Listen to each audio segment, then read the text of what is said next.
Il semblerait que le texte de loi sur la simplification de la vie économique présenté à l'Assemblée ces jours-ci ne sera pas soutenu par les députés censés le défendre, les députés Renaissance, et l'étude devrait en être repoussée au mois de septembre. Samuel Chollet, bonjour. Bonjour. Vous êtes responsable du service archéologie pour la ville de Laval. Et jeudi dernier, à l'instar de nombre de vos confrères, vous étiez en grève pour manifester votre opposition à ce projet de loi. Oui. Alors, je crois que c'était l'article 15 qui vous heurtait particulièrement. Alors, si on veut être très précis, l'article 15 bis C, qui Très effectivement nous posait question. Ils nous ont poussé pour certains à manifester à Paris et d'autres, comme moi, à être au bureau et à travailler parce qu'on préparait les journées européennes de l'archéologie, mais à être en grève officiellement. Si on dit un mot sur ce week-end, ça a été vraiment un grand succès, cette manifestation en plein centre-ville de Laval. Un très grand succès, au-delà de nos espérances. Des journées qui ont débuté par une magnifique conférence vendredi soir à la maison de quartier d'Avenières consacrée aux 2 diagnostics réalisés pour accompagner l'aménagement de la guinguette, le ravito, et puis qui s'est terminé hier soir, dimanche à 18h, avec au total plus de 1500 personnes. Donc un grand succès qui traduit aussi une chose, je crois, 2 choses. L'appétence des Mayennais, entre autres, mais pas que, pour l'archéologie. Et puis une autre appétence, le désir de redécouvrir, de se réapproprier la place du 11 novembre. Et cet intérêt qu'ont manifesté les Mayennais pour ces journées européennes de l'archéologie motive aussi à vouloir protéger ce qu'on peut protéger de l'archéologie. Et précisément, on parlait donc de cet article 15. Alors peut-être que c'est un peu compliqué, mais il faut préciser que certains articles 15 alinéa, je ne sais plus, mais on va se contenter du 15 bis C, c'est déjà pas mal. Stipulait que les fouilles préventives ne seraient plus obligatoires. Voilà, 2 procédures, une environnementale que je ne maîtrise pas et l'autre archéologique. Sur l'artificialisation des sols. Oui, l'article donnait finalement, créer un régime d'exception pour les projets d'intérêt national majeur, PINM. Lorsqu'on était reconnu comme tel, on n'était pas soumis aux législations environnementales et archéologiques. Or, non seulement nous, ça nous choquait, ce régime d'exception, ça veut dire qu'on n'est pas tous logés à la même enseigne, et puis surtout, ce régime d'exception avait été étendu parallèlement, donc il était extrêmement facile d'obtenir cette reconnaissance-là et de se voir exonéré des procédures archéologiques. Autant dire qu'on mettait à terre, ce qui fait de nous un pays exemplaire en Europe, voire dans le monde, on mettait à terre cette législation qui fait que chaque année, on peut vous présenter ce qu'on a sauvé par la connaissance avant travaux, parce qu'il faut bien rappeler qu'on n'empêche pas les travaux, on les accompagne. Sauf qu'on permet de tout concilier, de concilier les travaux, mais également l'étude, on sauvegarde par la connaissance. Donc on enregistre tout ce qui est menacé par les aménagements. Par exemple, à Avenières. Exactement. C'est l'exemple typique où il y a eu des travaux d'électricité, d'installation d'une guinguette, et avant, il était obligatoire de faire des fouilles préventives payées par la collectivité, et du coup, ça vous a permis de découvrir des sépultures. L'ancien cimetière, en fait. L'ancien cimetière d'Avenières. Du gagnant-gagnant, effectivement, ce cas est vraiment iconique, parce qu'en plus, il est à échelle humaine, il est facile à saisir. Lorsque Lucie Garnier et Charles Planchet, les propriétaires de l'établissement Le Ravito, ont déposé leur dossier, mais il s'est avéré qu'ils avaient besoin d'une nouvelle conduite électrique en sous-sol, et il fallait pour ça traverser la place d'Avenières, qui est un ancien cimetière, qui n'a pas été désaffecté.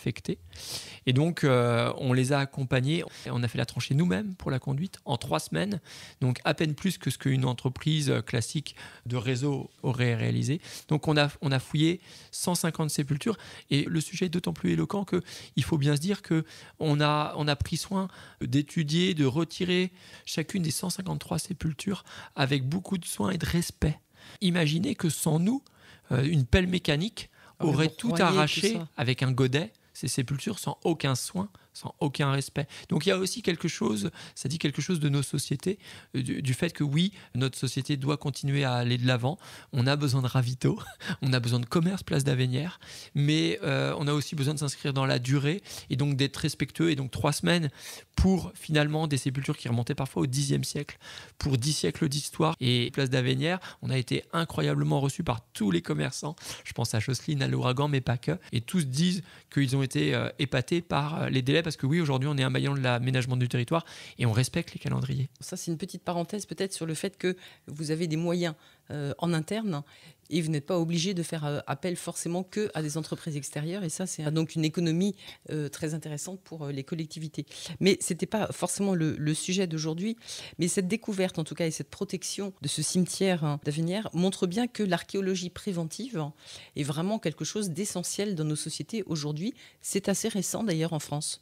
La pratique date des années 70. Elle est née notamment d'une destruction majeure, le port hellénistique, le port grec de Marseille. Marseille, la plus vieille ville de France, fondée par des Grecs de la cité de Phocée. Gaston Defferre, l'ancien ministre et maire de Marseille, a un projet immobilier de la bourse de Marseille et éventre ce patrimoine. Là, on Avec prend les pelleteuses, précisément, exactement ce que vous décriviez tout à l'heure. Ouais. Éventre ce patrimoine. La France d'après-guerre, c'est une France avec des grands plans d'urbanisme, mais qui détruit beaucoup. Et ce patrimoine qu'on pensait éternel, on se rend compte qu'il est fragile et que si on ne fait rien, sur l'autel de la modernité, on va faire disparaître, parce que ce patrimoine, une fois qu'on l'a détruit, il est parti. Donc l'archéologie est née comme ça, mais un peu cas, avec une espèce de raquette institutionnelle. À cette époque-là, on ne peut pas obliger les aménageurs à payer des fouilles, mais on n'est pas obligé de leur délivrer des permis, ce qui n'est pas sain. Ce qui va conduire à la loi de 2001 sur l'archéologie préventive. On décrète que l'archéologie préventive est une mission de service public. L'État décrète ça. Et par la même occasion, décrète qu'il lui incombe d'organiser et de financer l'activité. Nous croyons profondément qu'il ne faut pas succomber malgré tout à l'urgence du moment, et qu'une société sans passé n'a pas pleinement d'avenir. Et alors, si on va sur le fond de cette grève de jeudi dernier, Samuel Chollet, l'idée, c'est que cet article, pour résumer, il donnait tout un tas de dérogations qui, et d'une, n'aidaient pas du tout à la simplification, puisque c'était l'origine de cette loi, et puis en plus donc risquait de menacer ces futures découvertes. Et si on parle au passé, c'est parce que cet article a été supprimé. C'est plutôt une bonne nouvelle.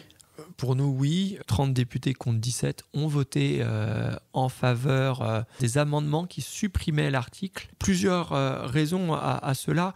Côté commission, il a été pointé un risque de mise en demeure par la Commission européenne et surtout une fragilisation juridique des projets. Donc il a été fait le constat qu'avec un régime d'exception, d'exemption, on risquait finalement d'être contre-productif et de défavoriser les projets qu'on voulait favoriser avec des risques de recours, etc. Et puis, sur le fond, quand même, il a été porté par les groupes à l'origine de ces amendements, le fait qu'on allait effacer des pages entières de notre histoire. Et donc, les députés, notamment le député RN Thierry Tesson, lui était en faveur de la loi. Mais la commission, à l'aune de ses arguments juridiques et puis également sans doute d'un examen un peu plus approfondi de l'impact sur le patrimoine archéologique, la majorité, 30 contre 17, a voté pour les amendements, c'est-à-dire en faveur de la suppression pure et simple de cet article. Ça, c'est une bonne nouvelle. Cela dit, il y a quand même d'autres inquiétudes aussi qui concernent l'archéologie, notamment, on se rappelle peut-être une certaine déclaration de la ministre de la Culture, Rachida Dati, qui avait déclaré, alors je n'ai pas la citation exacte, mais qui c'était pas forcément la peine de creuser un trou pour creuser un trou financier plus important. Et il y a des restrictions budgétaires aussi. Est-ce que vous sentez quand même que c'est un équilibre fragile? C'est un équilibre fragile. D'ailleurs, en 2001, on évoquait tout à l'heure la loi qui a instauré l'archéologie préventive comme mission de service public. Il faut quand même rappeler que chaque dossier d'aménagement ne fait pas l'objet d'une procédure archéologique. Et puis, il y a surtout une procédure. On fait d'abord un diagnostic et puis on voit si ça vaut le coup de faire une fouille. Ça rappelle que le législateur a souhaité une chose simple, l'équilibre entre aménagement du territoire et sauvegarde du patrimoine. Donc, si à Laval, on a fouillé 9 fermes gauloises, on ne fouillera pas la 10e. Il y a à peine un projet sur 60 qui fait l'objet d'une procédure archéologique. Et là où moi je ne peux pas suivre ma ministre de tutelle, c'est que la phrase est choc. Elle plaira à ceux que c'est censé flatter. Mais la réalité, c'est qu'on fait parfois des trous pour voir ce qu'il y a. C'est ce qu'on appelle le diagnostic. On fait beaucoup de diagnostics, mais seul un diagnostic sur 9 fait l'objet d'une fouille. C'est-à-dire que sur 8 cas sur 9, on s'est rendu compte que ah oui, ok, là il y a des vestiges, mais ça vaut pas le coup de faire une fouille, une véritable fouille, ou plus intelligent. Eh bien, si vous bougez votre aménagement de 10 mètres sur votre terrain, eh bien, vous évitez une fouille et on évite la casse archéologique, ce à quoi on est confronté fréquemment à Laval. On voit que il n'est pas incompatible en fait de préserver le patrimoine de nos ancêtres, hein, nos racines, et d'organiser la ville d'aujourd'hui.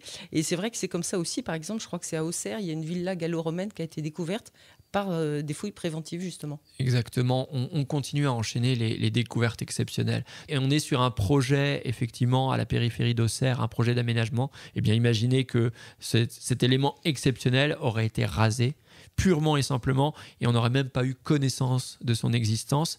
Ces vestiges auraient survécu pendant plusieurs siècles, et du jour au lendemain auraient été purement et simplement détruits sans l'archéologie préventive. On comprend l'enjeu qu'il y a à se mobiliser. Donc là, l'article a été abandonné. Est-ce que vous pensez qu'il va pouvoir revenir, qu'il y aura quelque chose, puisque ça sera étudié ensuite au mois de septembre en commission mixte? Pour les gens qui n'ont pas pour télé préférée celle de l'Assemblée nationale, c'est pas toujours évident de s'y retrouver. Mais effectivement, rien n'est encore gagné. Il y a encore des va-et-vient, notamment avec le Sénat, etc. Je pense que nous, professionnellement, en tant qu'archéologues de collectivité, ce qui est mon cas, mais plus largement avec mes confrères archéologues, nous restons vigilants. Ce n'est pas la première fois qu'il y a des tentations de ce type, et je pense que là, notamment à très court terme, ça pourrait revenir. D'ailleurs, j'insiste, l'article est tombé essentiellement pour des raisons juridiques, voilà, et non pas de fond. Et donc, ce n'est pas juste l'histoire d'une poignée de passionnés armés d'un bob et d'une truelle. Hein. Ça va bien au-delà. Donc, merci Samuel Chollet de nous l'avoir rappelé. Je crois que vous aviez un dernier point que vous aviez envie de soulever ou de nous expliquer. Oui, un point technique, mais qui me paraît important. Je pense que c'est aussi une histoire de crédibilité pour notre pays. La France a signé une convention européenne, celle de La Valette, convention de 92, qui protège le patrimoine archéologique. Et donc, on le voit aujourd'hui qu'il y a beaucoup de pertes de repères, des pays qui ne tiennent plus leurs paroles, qui ne tiennent plus leurs engagements. Là, on parle d'archéologie, mais ça dépasse largement le propos. Mais parlons d'archéologie. Ce projet de loi est aussi contraire à nos engagements fondamentaux en faveur du patrimoine et de la culture. Et puis, encore une fois, les journées européennes de l'archéologie qui ont eu lieu ce week-end sont la preuve que les citoyens ont à cœur de préserver et de connaître ce patrimoine, même s'il date de plusieurs décennies, voire siècles. Merci beaucoup, Samuel Chollet.